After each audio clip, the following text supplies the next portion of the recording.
If you've ever had somebody look at you and decide you weren't enough, Justin is going to feel like it was written for you. Go ahead and hit that subscribe right now. Now, because when I'm finished, you're going to need somebody to yell with. You have 30 seconds to tell me why I shouldn't cancel this entire wedding right here and now. The words hung in the air of that pristine bridal suite, each syllable dripping with generational contempt. 7 women in designer dresses surrounded me, led by Virginia Whitmore herself, the matriarch whose family name adorned half the buildings in this part of Atlanta. There I stood in my wedding gown, alone, outnumbered. The dress I'd spent months selecting suddenly felt like a costume I had no right to wear. You know, life has a funny way of teaching us that true power isn't always visible. Sometimes the people who appear most vulnerable are carrying secrets that could change everything in an instant. People will show you exactly who they are if you have the patience to wait and watch.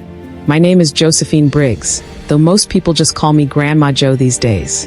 This is the story of how I went from being humiliated and thrown out of my own wedding venue in my wedding dress to watching some of the wealthiest people in the South fall to their knees begging for forgiveness.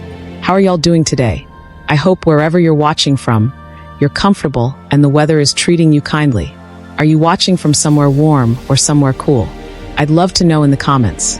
If you enjoy stories about justice being served when you least expect it, this one's going to be worth your time. Make sure to like and subscribe, because I've got plenty more where this came from. But let me start from the beginning. I was 26 years old and believed deeply in giving people the benefit of the doubt. I believed that love could bridge any divide, cultural, racial, or economic. I believed that when someone showed you their heart, you should trust it, even when the world tells you to be suspicious. And most dangerously, I believed that families could see beyond their prejudices when it came to their children's happiness. Looking back, maybe I was naive, or maybe I was exactly as strategic as I needed to be. 3 years before that fateful wedding day, I met Connor Whitmore at a medical research gala in downtown Atlanta. I wasn't supposed to be there, at least not in the way everyone assumed. What no one in that room knew was that I had made a decision years earlier that would change everything about how this story would end. The most devastating part? Connor's family spent 2 years pretending to accept me. 2 years of holiday dinners where they'd compliment my articulation and ask if I could teach them how to make soul food. 2 years of Virginia Whitmore introducing me as her son's special friend instead of his fiancée. 2 years of his father Edward asking about my people and looking disappointed when I'd talk about growing up in East Atlanta with my aunt after my mother passed. All that time, they were just waiting for the right moment, and they chose my wedding day to show their true colors. What they didn't know was that I'd spent those same 2 years watching them too, testing them. And the moment Virginia Whitmore told security to escort me out of my own wedding, she sealed her family's fate. You see, there was a text message I'd prepared months earlier. Just 5 words. It's time. Send them now. And as I stood barefoot on that gravel driveway, my makeup streaked with tears, I hit send. The country club manager was midway through his rehearsed apology about private property rights when we all heard it. The unmistakable thump, thump, thump of helicopter rotors approaching fast. But I'm getting ahead of myself. You need to understand how Connor and I actually met and why I created the life story I presented to his family. Because that's where the Real story begins. Would you like to hear more? If you're enjoying this so far, hit that like button and subscribe. Trust me, what happens next is something you'll want to share with every person you know who's ever been underestimated. 3 years earlier, I wasn't just any presenter at that medical research gala. I was Dr. Adele Jackson, the lead researcher behind a groundbreaking cancer treatment that was showing promise in early trials. I'd graduated from Harvard with honors and was already making waves in the biomedical engineering field. That night, I wore a simple black dress, nothing flashy. I kept my hair natural and my jewelry minimal. I wasn't there to stand out. I was there to be taken seriously. Connor Whitmore was volunteering at the event, something about his family foundation being a sponsor. I noticed him immediately, not because he was handsome, though he certainly was, but because he was actually listening during my presentation. Most of these rich donors were just there for the tax write-offs and free champagne. "Your work is incredible," he said afterward, approaching me with 2 glasses of champagne. "The way you've reconfigured the protein delivery mechanism, it's genius." I was surprised. "You actually understood my presentation?" He smiled. double major in biochemistry and business at Yale. The business was for my father. The biochemistry was for me. That was the moment, the first genuine connection. Not about race, not about money, just two nerds talking about science. Our first date was at a small Ethiopian restaurant, his suggestion, not mine. Our second was at the High Museum of Art. By our third date, I knew Connor was different from the wealthy white men I'd met before. He asked questions and actually listened to the answers. He didn't fetishize my blackness or treat me like an exotic experience. 6 months in, he brought up meeting his family. They can be a bit traditional, he warned, looking uncomfortable for the first time since I'd met him. I'd heard enough stories from friends and seen enough movies to read between those lines. Traditional was code for potentially racist. That night, I made a decision that would shape everything that followed. I didn't tell Connor my full truth. Instead, I created a version of myself. One that wasn't entirely false, but wasn't entirely complete either. You see, my mother had died when I was young. That part was true. But I told Connor I'd been raised by an aunt in East Atlanta, struggling to make ends meet. I told him I'd earned scholarships through hard work and determination. I left out certain details. I want to be clear to all of you watching. I never lied about who I was as a person. My values, my thoughts, my feelings for Connor. Those were all real. But my background? I created a test that the Whitmores would ultimately fail in spectacular fashion. The first time I met Virginia Whitmore was at their Buckhead mansion. Connor had prepared me. His mother was the queen of Atlanta society, his father a business magnate with political connections stretching to Washington. Adele, what a unique name, she said, air-kissing both my cheeks. Is it French? West African, actually, I replied with a smile. Her own smile tightened ever so slightly. How lovely. And what did you say your parents did? My mother passed when I was young. I was raised by my aunt. Oh, I'm so sorry to hear that. Her voice dropped to a whisper. It's so wonderful what you've accomplished despite your circumstances. That was the first red flag. The second came during dinner, when Edward Whitmore spent 20 minutes explaining how he'd helped the urban community through his business investments. You know, Adele, people like you just need opportunities, he said, cutting into his steak. People like me, Mr. Whitmore? I asked innocently. He backtracked immediately. Brilliant young scientists, of course. Connor squeezed my hand under the table. I could tell he was mortified. By the time Connor proposed a year later, I'd cataloged dozens of these moments. His sister Caroline asking if she could touch my hair. His uncle making jokes about how I must be a great dancer. His mother repeatedly suggesting lighter makeup shades that would bring out my features better. Each time, Connor would apologize afterward. They're from a different generation, he'd say. They're trying. They'll get there. I wanted to believe him. Part of me did. The other part knew better. The day Connor put that 3-carat ring on my finger, I made a phone call. But not to share the happy news with family. It was a call to set my contingency plan in motion. Because deep down, I knew the Whitmores would never truly accept me as I was. The first real betrayal came during our engagement party at the Whitmores Country Club. I overheard Virginia talking to her sister in the powder room. Of course, we're supporting Connor's choice for now, she said, not realizing I was in one of the stalls. But you know how boys are with their phases. Remember when he wanted to be a marine biologist? This is just another rebellion.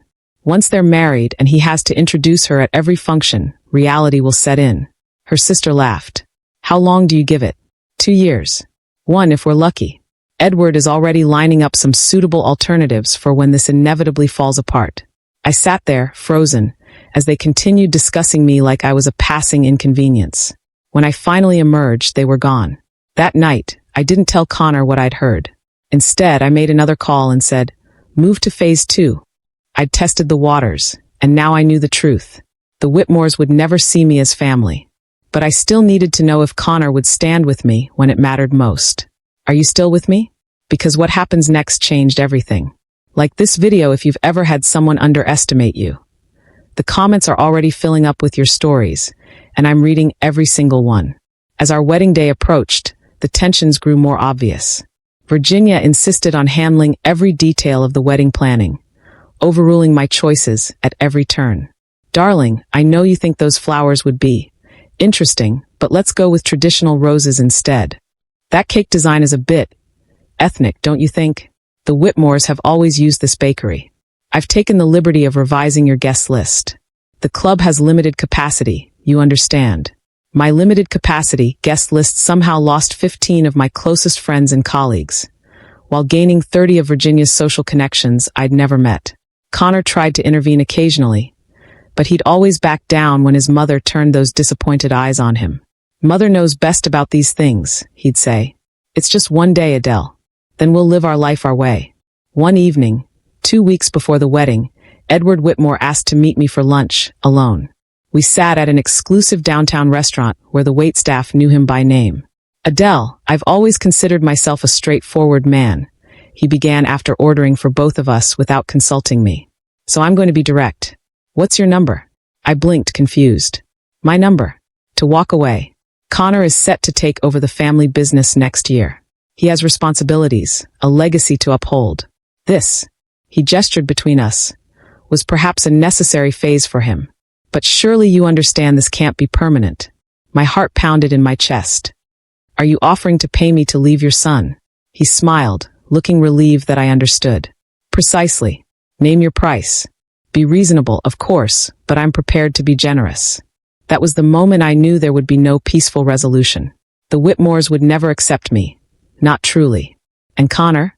He was caught between his love for me and his lifetime of conditioning to obey his family. I looked Edward directly in the eyes and replied, Mr. Whitmore, there isn't enough money in your entire family fortune to make me walk away. Not because I'm desperate to join your family, but because I genuinely love your son.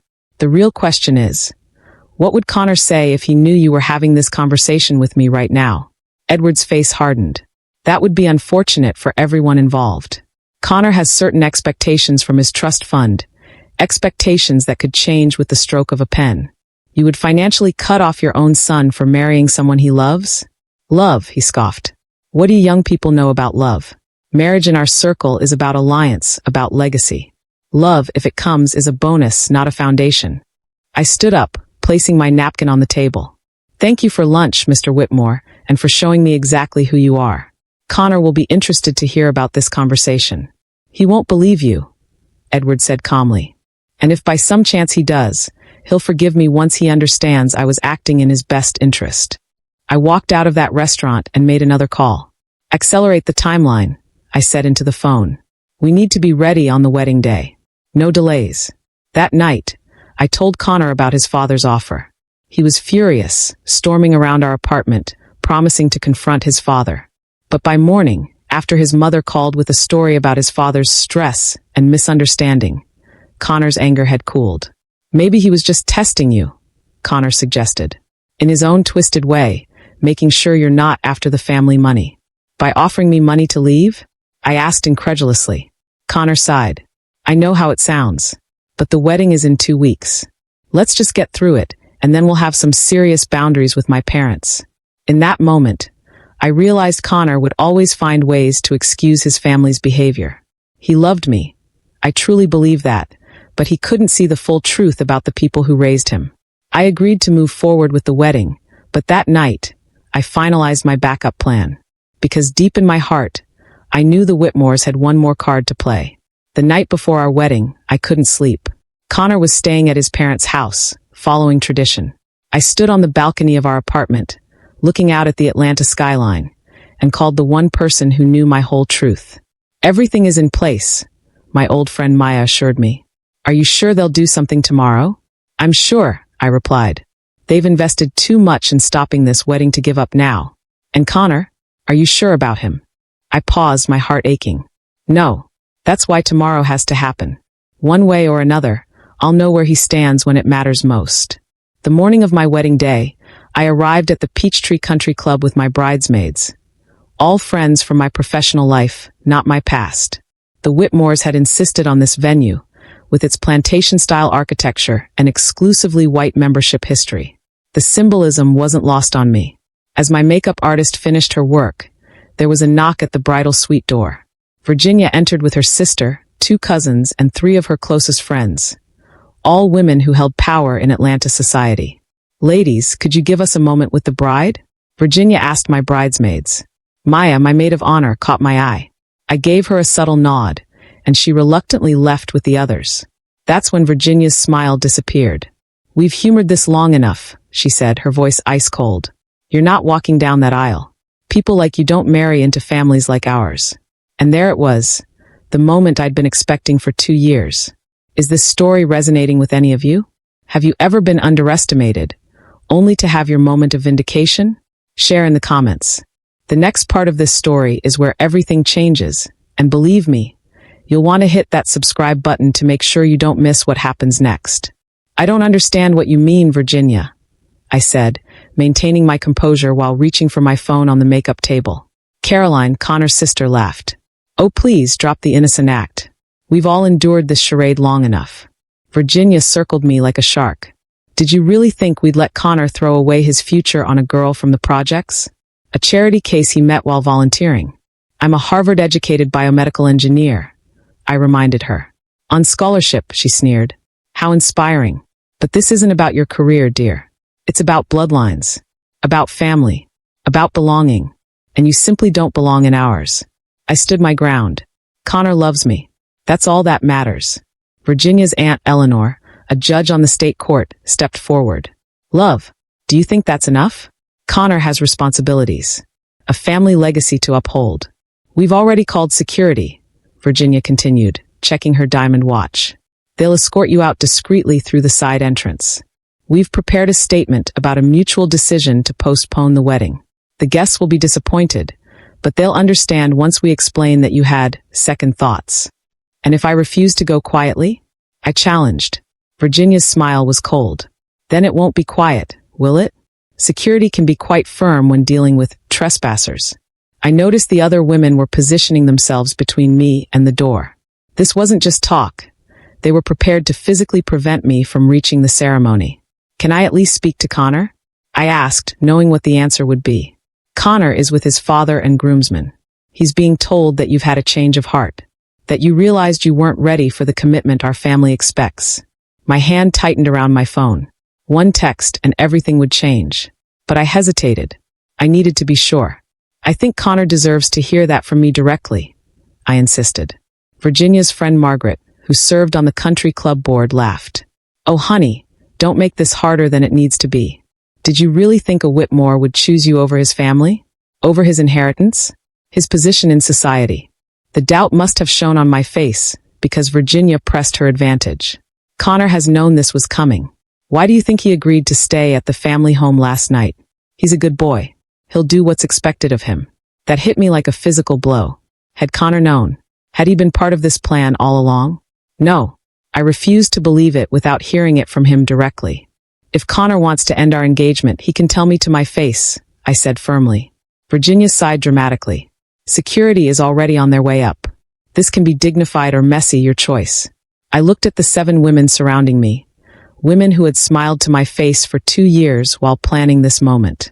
Women who saw me as nothing but an intruder to be removed. That's when 2 security guards knocked and entered without waiting for a response.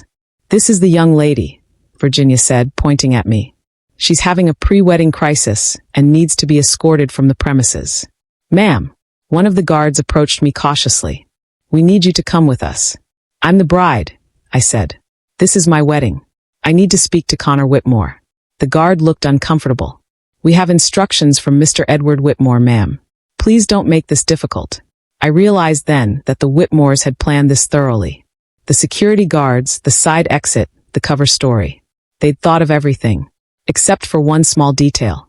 As the guards took my arms, I pressed send on the pre-written text message.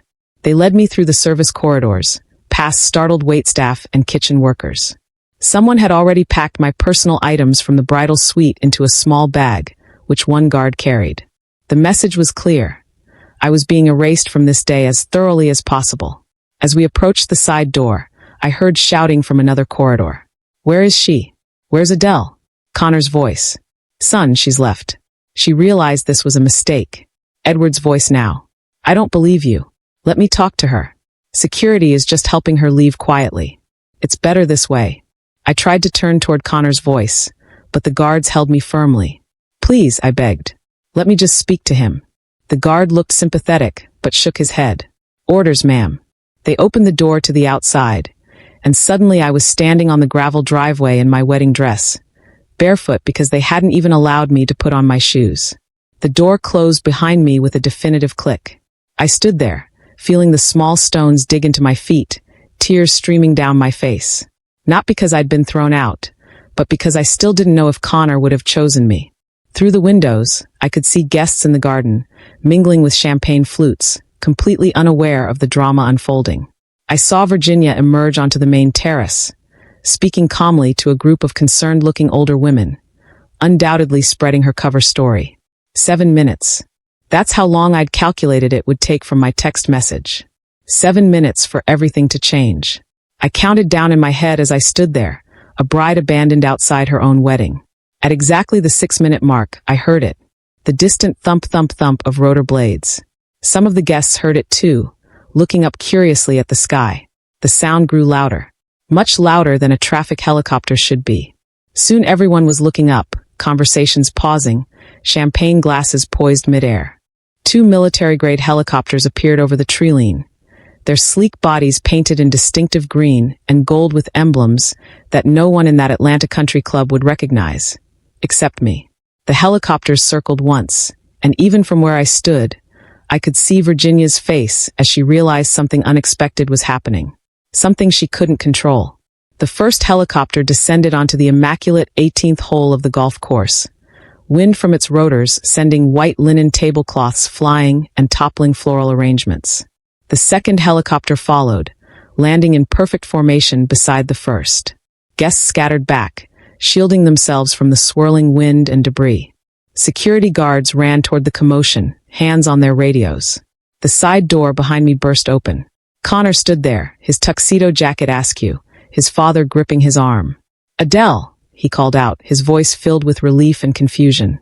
Then his eyes moved past me to the helicopters. His father's grip on his arm slackened as they both watched what happened next.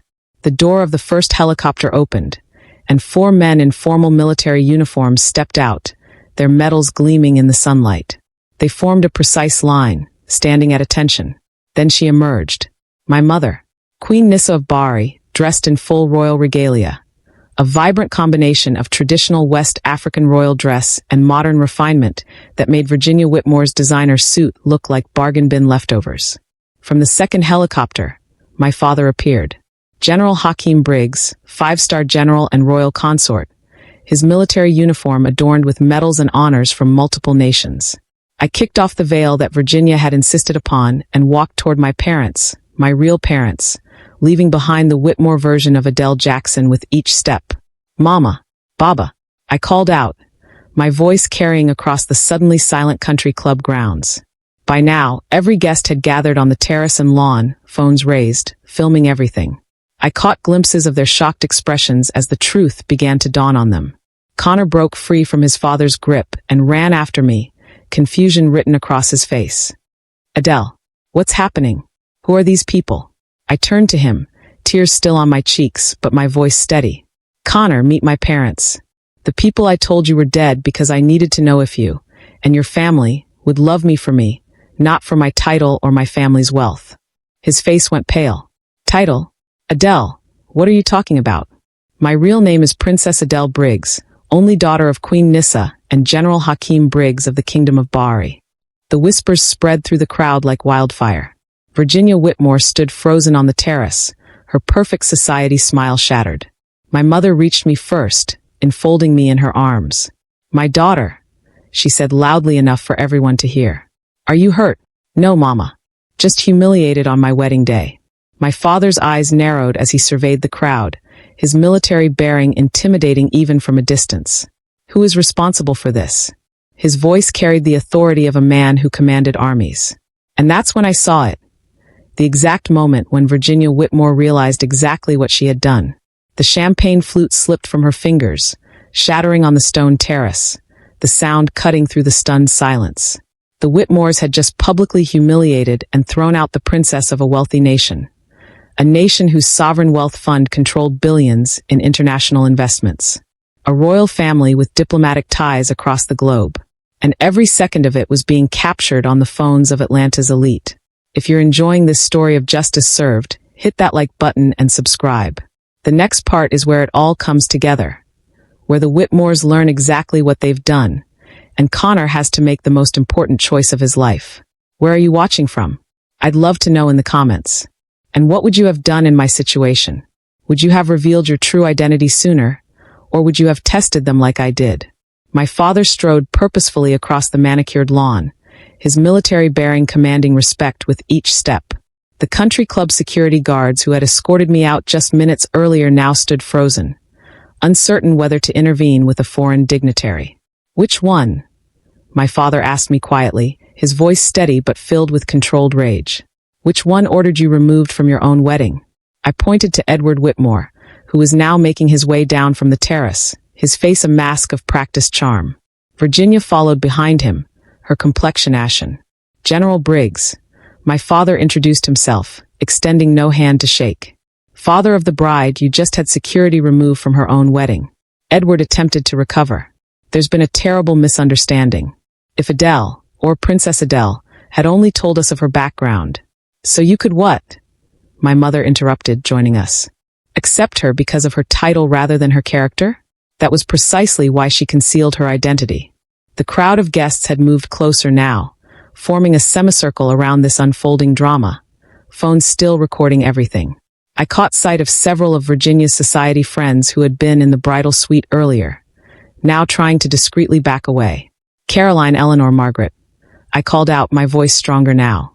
Don't you want to explain to my parents what you told me in the bridal suite? About how people like me don't belong in families like yours. The women froze, horrified at being named publicly. Virginia stepped forward, desperation in her eyes. Your Majesty, she addressed my mother, attempting a curtsy that looked more like a nervous twitch. This is all a terrible misunderstanding. We adore Adele. We were simply concerned that she and Connor might be rushing into marriage. My mother's gaze was withering. So concerned that you had my daughter physically removed from the premises? In her wedding gown? Without her shoes? She gestured to my bare feet on the gravel. Connor finally pushed through the crowd, his face a storm of emotions. Is this true? He demanded of his mother. Did you have Adele thrown out? Before Virginia could respond, one of the waitstaff stepped forward. A young black woman who had been serving champagne. Sir, ma'am, she addressed Connor and his parents. I overheard Mrs. Whitmore instructing security to remove the bride through the service entrance. She specifically said to make sure none of the guests saw her leaving. Virginia's face contorted with rage. You're fired, she snapped at the waitress. No, she's not, came a new voice. The country club manager approached, looking profoundly uncomfortable. Mrs. Whitmore, you don't have the authority to fire our staff. He turned to my parents with a deep bow. Your Majesty, General, on behalf of Peachtree Country Club, please accept our deepest apologies for this incident. Edward Whitmore attempted to salvage the situation. Princess Adele, if we had known your status. That's precisely the point, isn't it? I interrupted. You shouldn't need to know someone's status to treat them with basic human dignity. Connor moved to my side, taking my hand. Adele, I had no idea they were planning this. I swear to you. I wanted to believe him. Part of me did. But another part remembered Virginia's words. Connor has known this was coming. Did you know Connor? I asked directly, searching his eyes. Did you have any idea what your family was planning? He hesitated, just for a fraction of a second, but it was enough. I knew they were unhappy about the wedding, he admitted. Dad suggested last night that we might postpone, take some time to think, but I told him absolutely not. I never imagined they'd do something like this. That momentary hesitation shattered something inside me. Had he known? Not the full plan perhaps, but had he suspected his family might intervene and done nothing to warn me? Last night, when you stayed at your parents' house instead of coming home to me, was that part of their plan? I pressed. Connor's eyes darted to his father, then back to me. They insisted on tradition. I didn't think. You didn't think, I repeated, my voice hollow. Or you didn't want to think. My father placed a protective hand on my shoulder. Perhaps this conversation should happen privately, not as entertainment for these people. He glared at the crowd still filming everything. No, I said firmly. I've had enough secrets, enough private conversations where the Whitmores say one thing to my face and another behind my back. Let everyone witness the truth. I turned to face the crowd of wedding guests. For 2 years, I've been tested, judged, and found wanting by the Whitmore family. Not because of my character, not because of my accomplishments, but because of assumptions they made about my background. I concealed my royal status because I wanted to be loved for who I am, not what I represent. Virginia attempted to interrupt, but my mother silenced her with a single raised hand, a gesture of royal authority that Virginia instinctively responded to. "Connor," I said, turning back to him, "I need to know the truth. When your father met me for lunch 2 weeks ago and offered to pay me to walk away from you, did you know about that?" The collective gasp from the crowd told me this revelation was news to everyone, including, from the shock on his face, Connor himself. "He did what?" Connor turned to his father, disbelief and anger in his expression. Edward's face hardened. "I was protecting you, son. Protecting our family name. By trying to buy off the woman I love?" Connor's voice rose. "How could you?" For a moment, I felt vindicated seeing Connor's genuine shock and anger. But then came the devastating blow. Virginia stepped forward, her society mask finally dropping completely. "Oh, stop with the dramatics, Connor. You've known from the beginning this marriage wasn't going to happen. Why do you think we introduced you to Melissa Richardson at Christmas? Why do you think her family has been included in all our recent functions?" Connor went pale. "Melissa is just a family friend. Melissa," Virginia continued relentlessly, "is from a family equal to ours. A family that understands our traditions, our responsibilities. A family we've been discussing your future with for months, with your knowledge." I felt physically ill. "Is this true, Connor?" "No. I mean, yes, they've been pushing Melissa at me, but I've never encouraged it. I've told them repeatedly I'm marrying you." Virginia laughed coldly. "Tell her about the dinner last month, Connor. The private dinner with just you and the Richardsons, while Adele was at that conference in Boston." Connor's silence was damning. "You had dinner with them?" I asked quietly. "Alone, while I was out of town." "It wasn't like that," he protested weakly. "Dad set it up. I didn't know they wouldn't invite you until I arrived. It was awkward, but I didn't want to be rude." Another memory surfaced, Connor coming home late that night, claiming he'd been working. The lie hit me like a physical blow. "What else have you lied about, Connor?" I asked, my voice barely above a whisper. Before he could answer, one of my mother's aides approached and whispered something in her ear. She nodded and turned to address the stunned wedding guests. "For those who came here today expecting to witness a wedding, I sincerely apologize for the disappointment. The Royal House of Bari will be providing transportation for anyone who wishes to leave. Refreshments will be served while arrangements are made." As if on cue, 2 luxury coaches pulled up to the country club entrance, and several more of our staff appeared, seemingly from nowhere, to assist guests. Edward Whitmore found his voice again. "Now see here, this is our event at our club." "A club?" the manager interjected nervously. "That would be honored to accommodate Her Majesty's requests." He turned to Edward. "Mr. Whitmore, perhaps we should discuss this in private." While they argued, I turned back to Connor, who looked utterly lost between his family and me. "I need to know, Connor. Right now. If you had known who I really was from the beginning, would it have changed how you fought for us? Would you have stood up to your parents sooner? Been more honest with me about their interference?" His silence told me everything. "I loved you," I said softly. "The real you. Not the Whitmore heir, not the society catch, just Connor. But you never fully separated yourself from your family's expectations, did you?" "Adele, please." He reached for my hand. "I love you. We can still do this. We can still get married, today even." I pulled my hand away. "No, Connor. We can't. Because I finally see the truth. You never fully chose me. You were always keeping one foot in your family's world, one foot in their plans for you." My father stepped forward. "My daughter has said enough. This wedding is clearly not proceeding." Connor looked desperately between my face and my father's. "Sir, Your Excellency, please, I love your daughter. This is all my family's doing, not mine." My father's expression remained impassive. "Young man, when you truly love someone, you stand with them against anyone who would harm them, even your own family. You failed that test today." The full weight of what was happening seemed to finally hit Connor. "Adele, please. Don't do this. Don't end us because of my parents' mistakes." "It's not just your parents' mistakes, Connor. It's your inability to truly stand against them. Your willingness to keep one foot in their world even while claiming to build a new one with me." I took off my engagement ring and placed it in his hand. "I deserve someone who chooses me completely. As I turned away from Connor, I saw Virginia watching us, a hint of satisfaction visible beneath her mask of concern. She thought she'd won. She had no idea what was coming next. My mother placed her arm around my shoulders. "Come, daughter. Our aircraft awaits." As we walked toward the helicopters, followed by our security detail, I heard whispers rippling through the crowd. Phones were lighting up as guests searched online, discovering exactly who the Kingdom of Bari was, and more importantly, the extent of our wealth and influence. I could practically see the calculations running behind Virginia's eyes as the truth became clear. The poor girl from the projects. They had just humiliated commanded access to more wealth and power than the entire Whitmore fortune many times over. As we reached the helicopters, I turned back one last time to see Connor standing alone between our two worlds. The Whitmores on one side, already arguing among themselves, and my royal family on the other, unified and dignified. In that moment, I felt both tremendous loss and the beginning of something new, a reclaiming of my true self after years of pretending to be less than I was. Are you still with me? If you're feeling this story in your heart, hit that like button and share it with someone who needs to hear it. Sometimes the greatest power comes from walking away from those who don't value you. The darkest part of this story is still to come, but I promise you, the light that follows is worth it.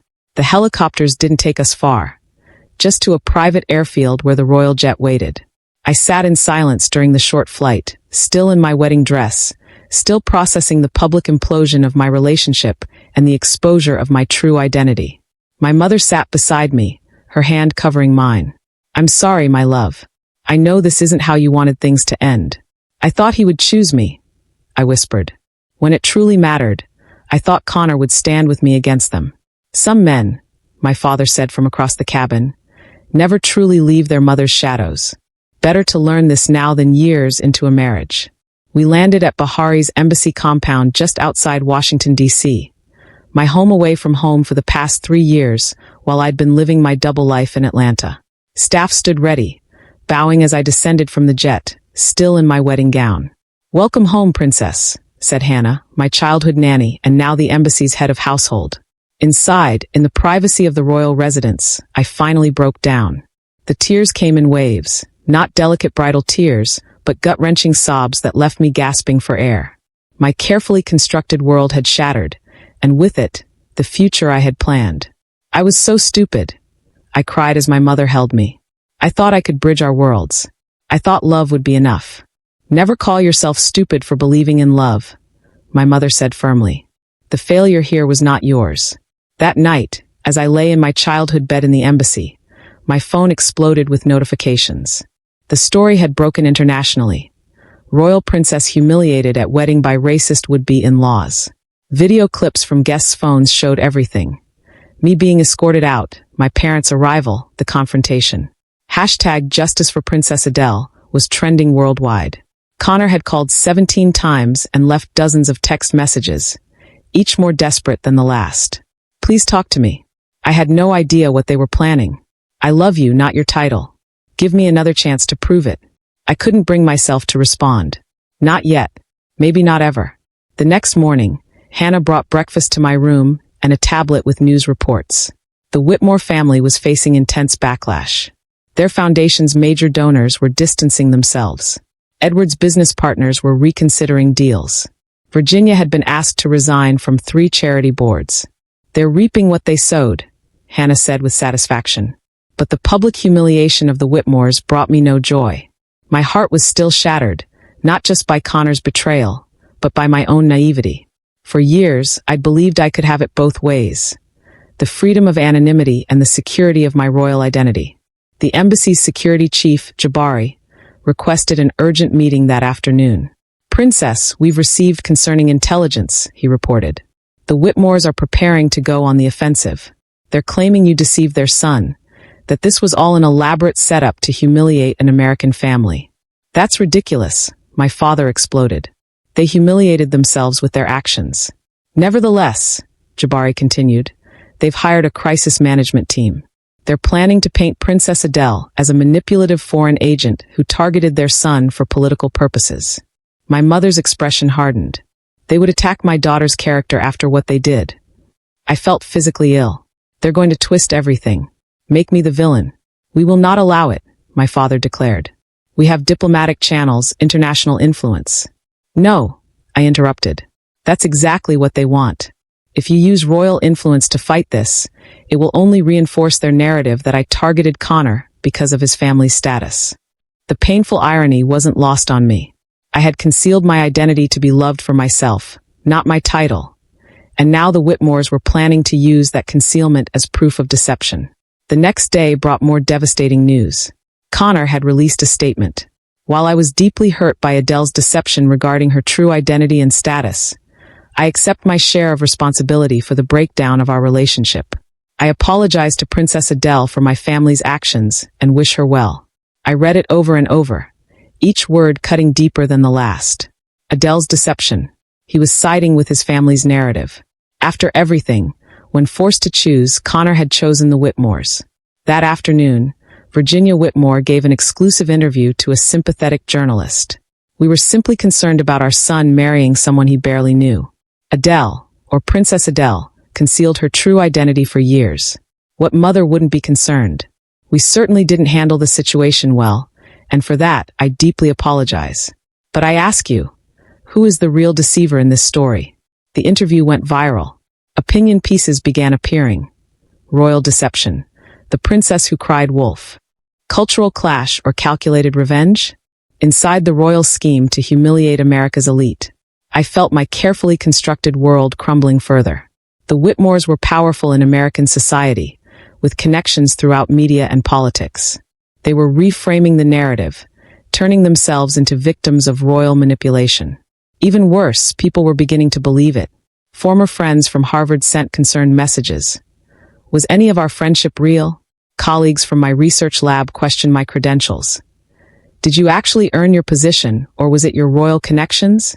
Everything I had worked for, my education, my career, my independence, was being questioned and tainted. 3 days after the wedding disaster, I faced another blow. My research lab director called to inform me that due to concerns about potential conflicts of interest and security protocols, my position was being placed under review. They're forcing you out, my father said when I told him. This is discrimination, pure and simple. It's worse than that, I replied. They're erasing everything I've accomplished on my own merit. That night, I sat alone on the embassy balcony, staring at the Washington skyline. My personal phone had been disconnected. Too many harassing calls and messages. My professional reputation was under attack. My heart was still raw from Connor's betrayal. I had lost not just my fiancé, but my carefully built independent life in America. The life where I was valued for my mind and work, not my title. A soft knock on the door interrupted my thoughts. Maya, my best friend since childhood, and one of the few people who had always known my true identity, entered with 2 glasses of wine. Your Highness, she said with a mock curtsy before dropping onto the lounge chair beside me. You look terrible. I couldn't help but laugh, the sound rusty from days of crying. Thanks. That's exactly what a girl needs to hear after being jilted and publicly humiliated. Maya handed me a wine glass. You weren't jilted. You walked away from a man who couldn't stand with you when it counted. That's called having standards. I took a long sip of wine. And now I'm hiding in the embassy while his family destroys my reputation. So fight back, Maya said simply. How? If I use my royal position or my family's influence, I only reinforce their narrative that I was manipulating Connor all along. Then don't fight as Princess Adele of Bari, Maya said. Fight as Dr. Adele Jackson, the brilliant scientist whose work has saved lives. The woman who earned her place at Harvard and in that research lab through her own merit. I considered her words. For years, I'd kept my 2 identities separate, Princess Adele and Dr. Jackson. Perhaps it was time to integrate them, to stand fully in both parts of who I was. The Whitmores think they've won, Maya continued. They think they've forced you to retreat to your royal bubble, proving their point that you never belonged in their world. Don't give them that satisfaction. For the first time in days, I felt a spark of determination cutting through the despair. What exactly are you suggesting? Maya's smile was pure mischief. I'm suggesting it's time Princess Adele showed Atlanta and the Whitmores exactly what they lost when they threw you out of that wedding. That night, as Maya and I strategized over more wine, my father called a family meeting. Adele, he said, his expression grave, We've received intelligence that Edward Whitmore is leveraging his political connections to cause problems for Bahari's business interests in the United States. My mother elaborated. 2 major development deals that were nearly finalized have suddenly hit regulatory obstacles. Our diplomatic sources confirm Whitmore is behind it. The realization hit me hard. This wasn't just about me anymore. The Whitmores were retaliating against my entire nation. Millions of innocent people, because of their wounded pride. We have options, my father continued. Diplomatic pressure, economic leverage. The Whitmore fortune is substantial by American standards, but compared to our sovereign wealth fund. No, I interrupted. Escalating this into an international incident only hurts Bahari. There has to be another way. Later that night, alone in my room, I faced the darkest moment of my despair. The Whitmores had taken everything. My fiancé, my career, my reputation, and now they were threatening my country's interests. I felt completely powerless, caught between worlds, belonging fully to neither. I pulled out the journal I'd kept during my years living as Adele Jackson. Page after page documented my journey. The research breakthroughs, the growing relationship with Connor, the subtle and not-so-subtle racism from his family. The hopes I'd had for building a bridge between our worlds. All shattered now. For a moment, just a moment, I considered giving up, returning to Bahari permanently, accepting my royal duties, and leaving behind the independent life I'd built. Maybe the Whitmores were right. Maybe I didn't belong in their world. Then my eyes fell on a photo tucked into my journal. Me in my lab coat, proudly holding the prototype for the cancer treatment delivery system I'd developed. The work that could save thousands of lives. Work I'd done not as Princess Adele, but as Dr. Jackson. No, I would not let the Whitmores take that from me too. I picked up my secure phone and called Maya. "You're right," I said when she answered. "It's time to fight back. Not as the princess, not as the scientist, but as both. It's time to show the world who I really am, all of me." "That's my girl," Maya replied. "What's the plan?" "First," I said, feeling stronger with each word, "we need to reclaim the narrative. Then we're going to make the Whitmores regret ever messing with either version of Adele Briggs." By dawn, I had made my decision. I would not hide in the embassy while the Whitmores destroyed everything I'd worked for. I would not choose between my royal heritage and my professional accomplishments. I would embrace both. And in doing so, show the world exactly who the Whitmores had humiliated. The darkest night had passed. Now it was time for Princess Dr. Adele Briggs to rise. If you're still with me, hit that like button and subscribe. The next part is where justice truly begins, where I reclaim my power and show the Whitmores exactly who they chose to make an enemy of. Have you ever had to fight to reclaim your narrative after someone tried to destroy it? Share your stories in the comments below. The morning after my darkest night, I woke with a clarity I hadn't felt in days. My path forward wasn't about choosing between Princess Adele or Dr. Jackson. It was about embracing both identities and using their combined strength. As I dressed that morning, deliberately choosing a business suit rather than the more formal attire expected of a princess, my mother entered without knocking, a habit from my childhood she'd never broken. "You look different today," she observed, studying my face. "I feel different," I replied. "I'm done hiding." She sat on the edge of my bed. "Your father and I have been discussing options. We believe the diplomatic approach." "I'm not taking the diplomatic approach," I interrupted. "Or the royal approach. Or even just the scientific approach. I'm taking my approach." My mother raised an eyebrow, a gesture that had intimidated government ministers and foreign dignitaries. I'd inherited that same expression, though I'd rarely used it as Princess Adele. "And what exactly is your approach?" she asked. "I'm going to reclaim my life, all of it. Not by hiding behind diplomatic immunity or royal privilege, but by standing in my full truth." For a moment, my mother was silent. Then, unexpectedly, she smiled. "You know, when I met your father, the royal council was horrified. A queen choosing a military man with no royal blood? Unprecedented. They tried everything to separate us. This was a story I'd heard fragments of throughout my childhood, but never the full version." "What did you do?" I asked. I reminded them that while they served the crown, I was the crown. "I chose your father not despite who I was, but because of who I was." She reached out and straightened my collar. "You have always tried to separate your worlds, Adele. Perhaps it's time to unite them instead." That afternoon, I called a meeting with my parents, Maya, and our top advisors. The embassy conference room felt too formal for what I was proposing, but it served its purpose. The Whitmores are winning the narrative because they're fighting on familiar territory. American media, American business, American politics. I began. We need to change the battleground. My father looked skeptical. What are you suggesting? A press conference. Not here at the embassy and not through royal channels. At my research lab. As Dr. Adele Jackson, with Princess Adele Briggs standing right beside her. Metaphorically speaking, of course. Maya grinned. I like where this is going. The Whitmores claim I deceived Connor by hiding my royal status. But they're hiding something far worse. The truth about how they've treated me from the beginning, long before they knew I was a princess. I outlined my plan, watching my parents' expressions shift from concern to cautious approval. It's risky, my father warned. The Whitmores won't back down easily. I'm counting on that, I replied. Their greatest weapon has always been their belief that they're untouchable. It's time to show them they're not. That evening, I made a call I'd been avoiding, to Dr. Bennett, my research director. Adele, he answered, his tone guarded. I was hoping you'd call. I understand my position is under review, I said, keeping my voice professional despite the hurt. It's complicated, he sighed. The board is concerned about potential security implications, given your status. My royal status doesn't change my qualifications or the value of my research, I replied.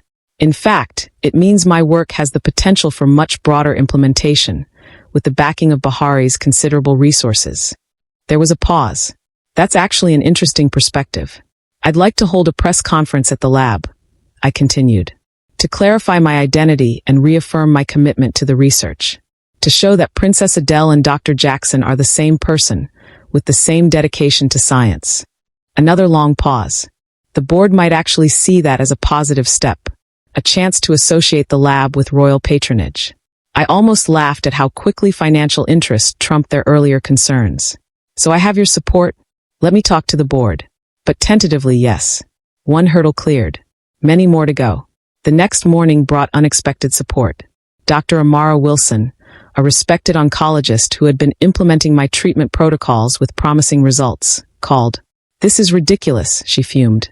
Your work is saving lives, and they're questioning your position because of some society wedding drama?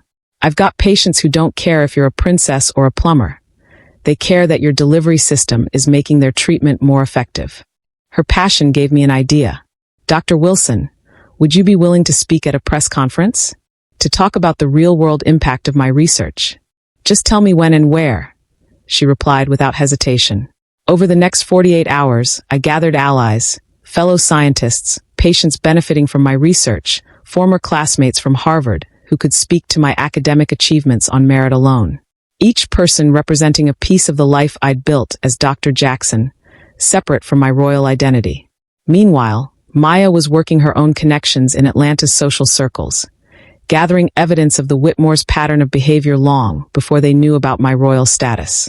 3 days after my decision to fight back, my secure phone rang with an unexpected caller ID. Connor Whitmore. I hesitated before answering. Connor. Adele. His voice sounded strained. We need to talk. About your statement blaming me for deception, I asked coldly. He sighed.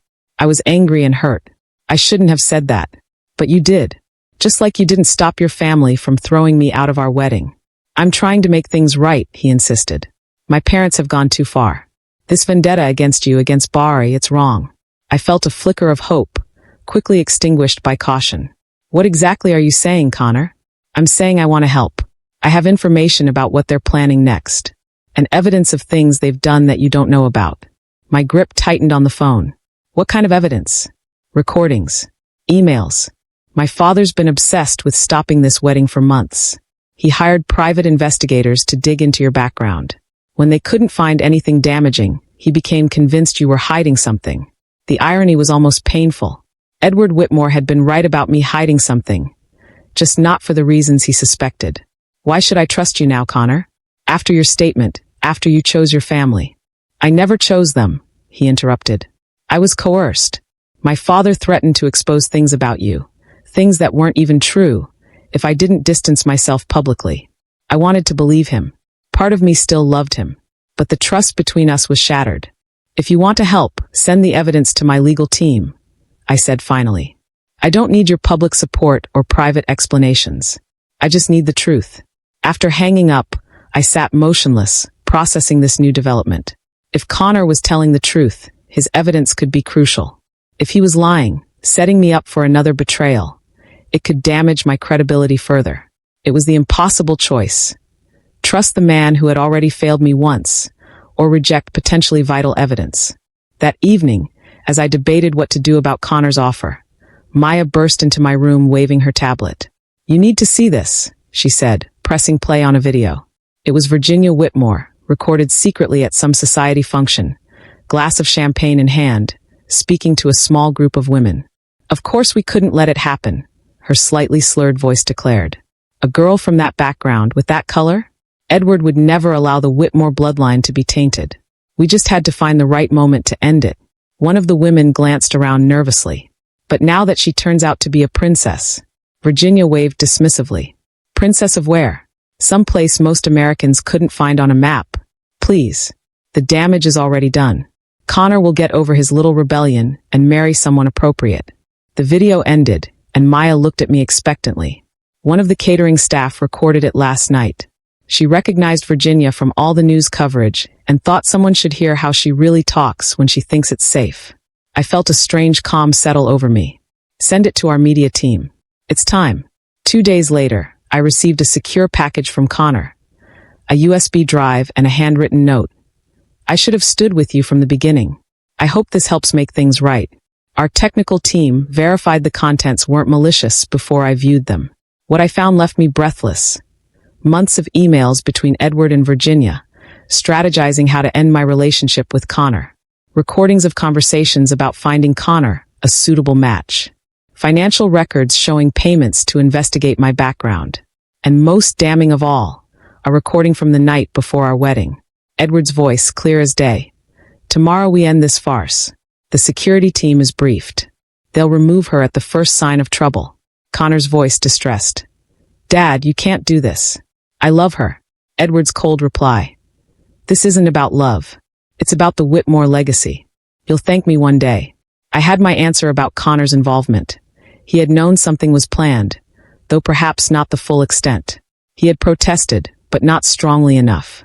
Not decisively enough to warn me. With this evidence in hand, combined with what Maya had gathered, I made my final decision. It was time to show the world exactly who the Whitmores were.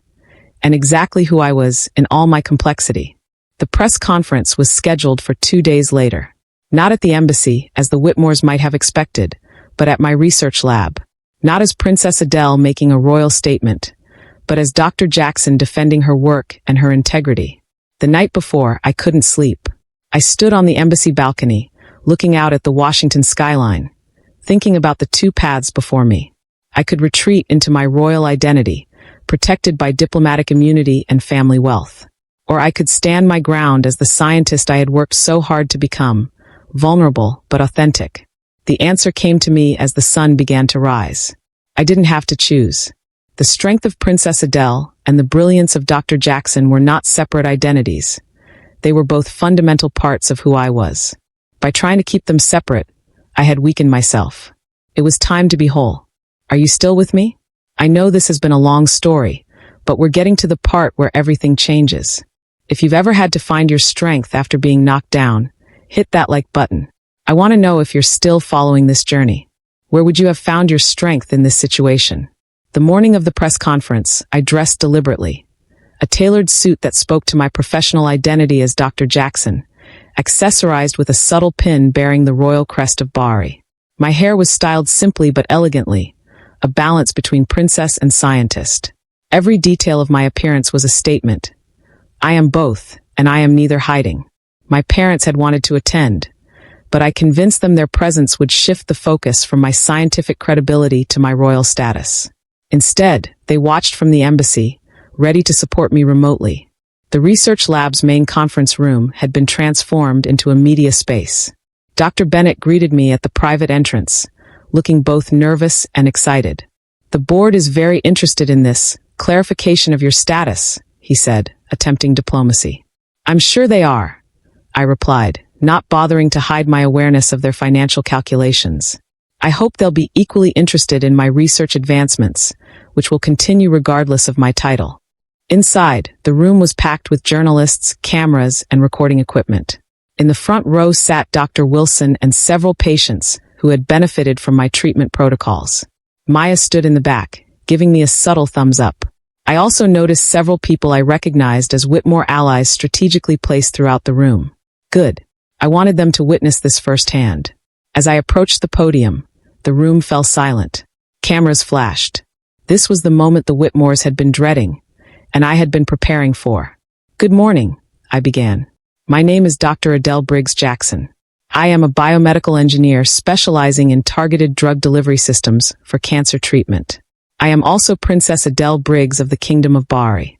These are not conflicting identities. They are complementary aspects of who I am. I paused, letting that statement settle over the room.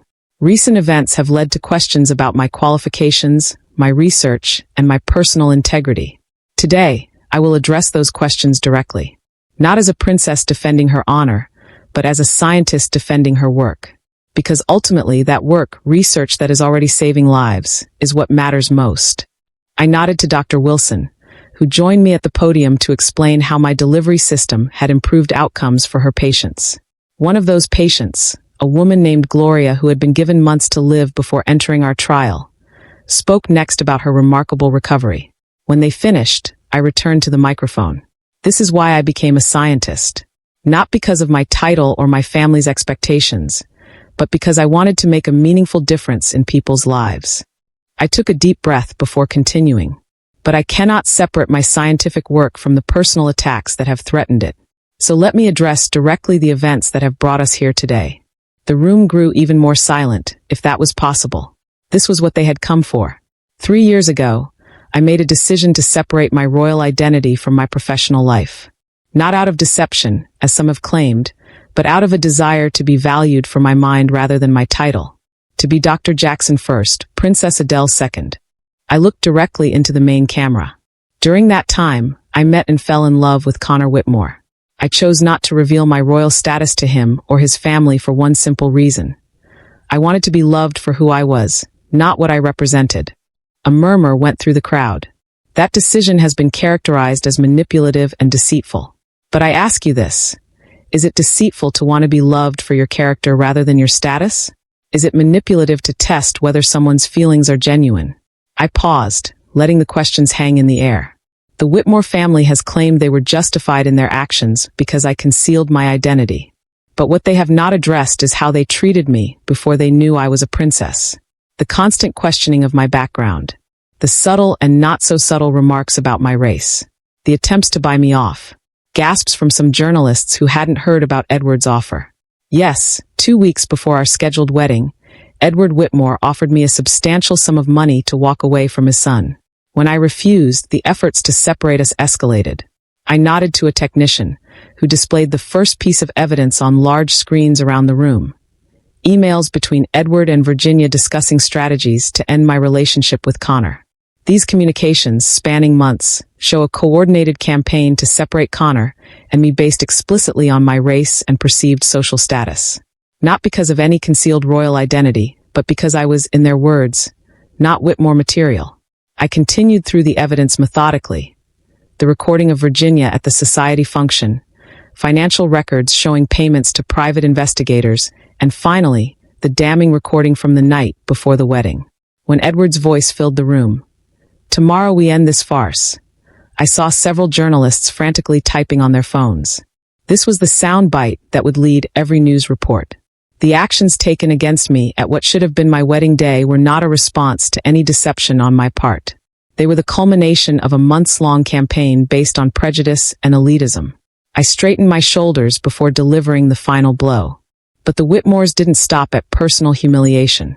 When their actions were exposed, they attempted to rewrite the narrative, casting themselves as victims. When that proved insufficient, they escalated further, using political connections to interfere with legitimate business dealings between Bahri and American companies. This was new information to most in the room, and the reaction was immediate, a rush of whispers and more frantic typing. I have provided documentation of these interference attempts to the appropriate authorities. This is no longer about a wedding gone wrong or a personal slight. This is about powerful individuals attempting to use their influence to harm international relations because their pride was wounded. I paused, taking a moment to collect myself. I stand before you today not seeking sympathy or revenge. I stand to reclaim my narrative and my work. The research you heard about today has the potential to save countless lives. That is what matters. That is what should be the focus of any story about Dr. Adele Jackson or Princess Adele Briggs, because we are one and the same person, committed to the same goals. As I prepared to conclude, the back doors of the conference room burst open. A commotion swept through the assembled journalists as Connor Whitmore entered, followed by his sister Caroline. My heart hammered in my chest. This wasn't part of the plan. Connor approached the podium, ignoring the shouted questions from reporters. "Dr. Jackson," he said formally, respecting my choice of professional identity in this setting. "I'd like to make a statement, if I may." I hesitated, then nodded, stepping slightly aside but remaining at the podium. Connor faced the cameras, his expression resolute. "My name is Connor Whitmore. Until recently, I was engaged to marry this extraordinary woman. I failed her, not just on our wedding day, but in the months leading up to it, when I did not stand firmly enough against my family's prejudice and manipulation." The room erupted with questions. Connor raised a hand for silence. "The evidence Dr. Jackson has presented is real and accurate. What she hasn't shared, out of kindness I don't deserve, is the extent of my own cowardice. I knew my parents disapproved. I knew they were plotting something. I didn't know exactly what they planned for our wedding day, but I suspected enough that I should have warned Adele." He turned to look at me, his eyes filled with regret. "I'm here today not to ask for forgiveness or reconciliation, but to stand with the truth. My parents' actions were wrong. Their continued campaign against Dr. Jackson and against Bari is wrong. And my failure to stand against them from the beginning was wrong." Caroline stepped forward then. "I'm Caroline Whitmore. I was in the bridal suite that day. I participated in the humiliation of Adele because I was too cowardly to stand against my mother. I've been too cowardly to speak out since. But I can't stay silent anymore." She looked directly at me. "I am deeply sorry for my role in what happened to you. Not because you turned out to be a princess, but because no human being deserves to be treated that way, regardless of their title or background." I was speechless. This public admission from Connor and Caroline was something I hadn't anticipated. Connor addressed the room again. "My parents will likely disown me for this statement. They've already threatened as much. But some things are more important than family loyalty when that family is in the wrong. The truth matters more. Integrity matters more." He stepped back, making it clear he had finished. The room erupted with questions again, journalists shouting over each other to be heard. I raised my hand, and surprisingly, the room quieted. "Thank you, Connor and Caroline, for your courage today. It can be difficult to stand against family expectations, especially when those expectations are deeply ingrained over generations." I turned back to address the full room. This is not about vilifying the Whitmore family. It's about accountability. It's about acknowledging that prejudice and elitism continue to exist in our society, often disguised as tradition or concern. I gestured to the screens still showing the evidence. These documents and recordings tell a story that goes beyond one wedding or one family. They reveal patterns of behavior that deserve examination and reflection. Taking a deep breath, I delivered my conclusion. I came to this country as both a princess seeking education and a young woman pursuing her passion for science. I chose to separate those identities because I wanted the freedom to be judged on my own merits. Today, I stand before you as my complete self, royal heritage and scientific achievements united. I will not apologize for either part of who I am, nor will I allow others to use one aspect of my identity to diminish the other. The press conference continued with a brief Q&A session. Journalists pressed for more details about the Whitmore's interference with Bahari's business interests, about my relationship with Connor, about whether diplomatic measures would be taken. I answered each question directly, but refocused repeatedly on my research and its potential impact. This wasn't about revenge. It was about reclaiming my narrative and my work. As the event concluded, I felt a weight lifting from my shoulders. For the first time since the wedding disaster, I had spoken my full truth publicly. I had defended both sides of my identity without apology or compromise. Connor and Caroline approached as the journalists began to disperse. "I didn't know you were going to be here," I said quietly. "We didn't plan it until last night," Connor admitted. "After I sent you the evidence, my parents somehow found out. They gave me an ultimatum: publicly reaffirm their version of events or be cut off completely. So you chose this instead," I said, gesturing to the now emptying conference room. He nodded. It was the only choice I could live with. Caroline looked around nervously. "Our phones have been blowing up since we walked in here. Mother is not handling this well." I felt a complicated mix of emotions: respect for their courage today, lingering hurt from past betrayals, uncertainty about what this meant for any of our futures. "What happens now?" I asked. Connor shook his head. "I don't know. I just knew I had to be here today, to stand with the truth finally. Even if it's too late for us." The unasked question hung between us. Was it too late? Could we find our way back to each other after everything that had happened? I wasn't ready to answer that question, even to myself. "Thank you both for coming today. It matters." As they left, Maya joined me at the podium, waiting until we were alone to speak. "That was not in the script," she said, wide-eyed. "Connor and Caroline Whitmore publicly defying their parents. The society gossips are going to need fainting couches." Despite everything, I laughed. "It's not about gossip, Maya. It's about truth." She squeezed my hand. "And the truth is, you were magnificent today." Dr. Jackson and Princess Adele both showed up and showed out. Looking around the now empty conference room, I felt something I hadn't experienced since before the wedding. Hope. Not just for my research or my royal duties, but for myself. For the possibility of a life that embraced all of who I was. The battle wasn't over. Edward and Virginia Whitmore wouldn't retreat easily. But for the first time, I felt certain I could face whatever came next. Not as the princess or the scientist, but as the woman who was both. Are you feeling the power in standing in your full truth? Hit that like button if you've ever had to reclaim your narrative from those who tried to control it. We're coming to the final part of the story now. How it all resolved, and the unexpected gifts that sometimes come from our greatest challenges. I'm reading all your comments, and I'm touched by how many of you have shared similar experiences of having to stand up for your true self. The aftermath of the press conference was immediate and overwhelming. Within hours, the evidence I'd presented was headline news across every major outlet. Hashtag Whitmore Exposed began trending alongside hashtag Princess Scientist. Edward Whitmore's business associates began publicly distancing themselves. 2 board positions he held were suddenly up for review. Virginia's society friends became scarce, declining to comment when approached by journalists. But what surprised me most was the public response to my dual identity. Rather than skepticism about a princess in a lab coat, there was fascination and inspiration. Young women in STEM fields reached out through social media, thanking me for showing that they didn't have to choose between different aspects of their identities. "You can be both" became something of an unofficial motto among my supporters. 3 days after the press conference, my research lab director called with news. Not only was my position secure, but the board was interested in expanding our research program with additional funding, some of which, I suspected, might come from former Whitmore business partners looking to realign themselves. A week later, I received an unexpected invitation to the White House, not for a diplomatic function as Princess Adele, but for a science and technology roundtable as Dr. Jackson. The message was clear. Both my identities were now recognized and respected.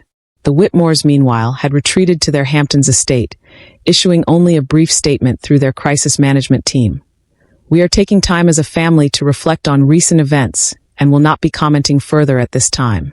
Connor and Caroline, true to their public stand, had indeed been cut off financially. Connor moved out of the family home to a modest apartment and took a research position at a biotech startup, a job based on his qualifications rather than his family connections. Caroline, always more dependent on family approval, was struggling more but standing firm in her support of her brother and her apology to me. 2 months after the press conference, I was working late in my lab when my secure phone rang. It was Connor. "I'm not calling to pressure you," he said after we exchanged awkward greetings. "I just wanted you to know that my parents have reached out. They want to meet, to apologize." I sat down, stunned. Apologize? Edward and Virginia Whitmore. The business consequences have been significant, Connor explained. Father has lost major contracts. Their social standing has taken a hit. But I think there's something more. I think seeing Caroline and me walk away made them realize what their prejudice has cost them. I remained skeptical. What exactly are they proposing? A private meeting. You, me, them. Neutral ground. No press, no statements. Just talking. Part of me wanted to refuse. After everything they'd done, did Edward and Virginia Whitmore deserve the chance to apologize? Another part of me recognized that true change sometimes requires creating space for redemption. I'll think about it, I promised. I consulted with my parents, who were predictably protective. They don't deserve your forgiveness, my father insisted. This isn't about what they deserve, I replied. It's about what kind of person I want to be. My mother, always the diplomat, suggested a compromise. Meet them, but not alone. Not because you need protection, but because witnesses ensure accountability. 3 days later, in a private dining room at a Washington restaurant, I came face to face with Edward and Virginia Whitmore for the first time since our wedding day. Maya and Connor sat on either side of me. Caroline sat beside her mother. The Whitmores looked diminished somehow. Edward's confident posture slightly stooped, Virginia's perfectly maintained appearance showing subtle signs of strain. Princess Dr. Jackson, Edward began awkwardly. Thank you for agreeing to meet with us. I'm listening, I said simply. Virginia cleared her throat. What I did, at the wedding was unforgivable. I won't insult you by making excuses. Edward nodded. We acted out of prejudice, pride, and fear. We've lost our children's respect because of it. We've lost business relationships and social standing. But most importantly, we've lost our way morally. I studied their faces, looking for signs of insincerity.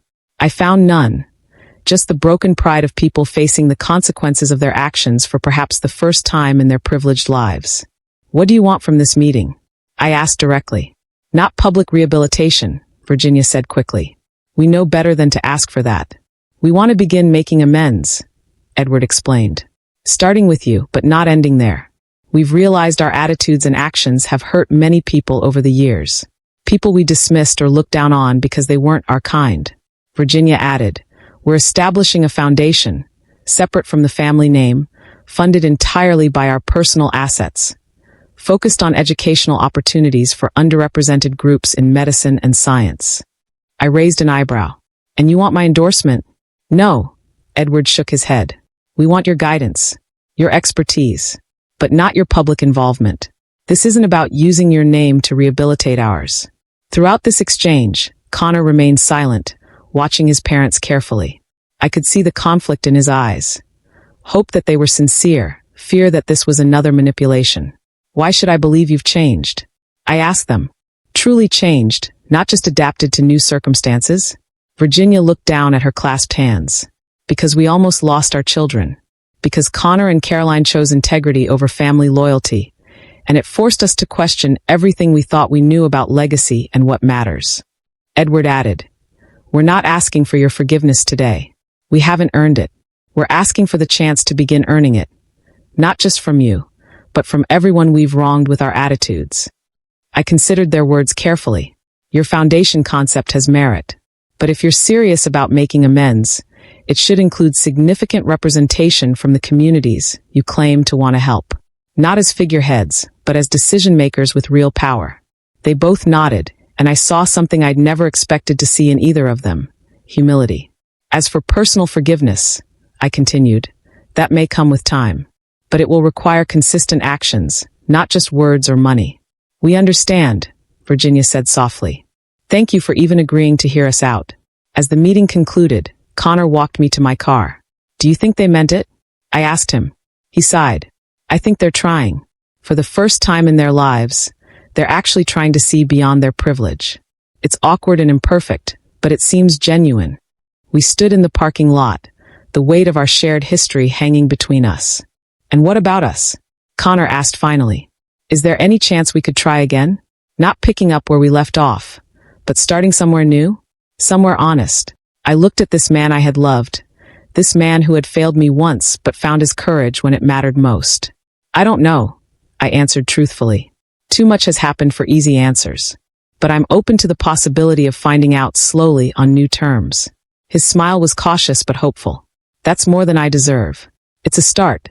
6 months later, I stood on the balcony of my family's private island villa, looking out over the turquoise waters of the Caribbean. Behind me, staff were setting up for an intimate gathering.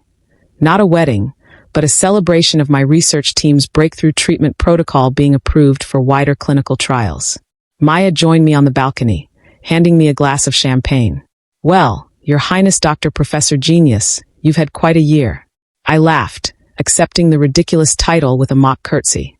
It's been transformative. And speaking of transformations, Maya nodded toward the approaching boat. Your guests of honor have arrived. Through my binoculars, I could see Connor on the deck of the yacht, along with his research partner Dr. Eliza Chen. Their biotech startup had become a key collaborator in implementing my treatment protocols in smaller regional hospitals. Just colleagues, right? Maya teased, noticing my lingering gaze. For now, I replied. We're taking it very slowly, building something new based on mutual respect and complete honesty. Also on the yacht were Edward and Virginia Whitmore, not as guests at my celebration, but as transportation for Connor. Their relationship with their son was healing gradually, though they understood that trust would take years to rebuild. Their educational foundation was proceeding as promised, with a diverse board of directors holding real decision-making power. It wasn't enough to erase the past, but it was a genuine step toward a different future. My mother appeared in the doorway. The Minister of Health has arrived. She's excited to discuss implementing your protocols throughout Bahari's medical system. I nodded, taking a final moment to appreciate the view and reflect on the journey that had brought me here. From the humiliation of being thrown out of my own wedding to the triumph of scientific achievement and personal growth. I had lost a wedding but found myself. I had been rejected by one family but reconnected more deeply with my own. I had been forced to choose between identities and discovered I could embrace them both. As I turned to join the gathering inside, I caught sight of my reflection in the glass doors. Dr. Adele Jackson and Princess Adele Briggs, perfectly integrated into one woman who knew exactly who she was and what she was capable of achieving. Coming, mother, I said, stepping back inside to celebrate not what I had lost, but everything I had gained. My dears, that's the end of my story. Sometimes the most painful rejections lead us to our greatest strengths. Sometimes being forced to choose between parts of ourselves teaches us that we don't have to choose at all.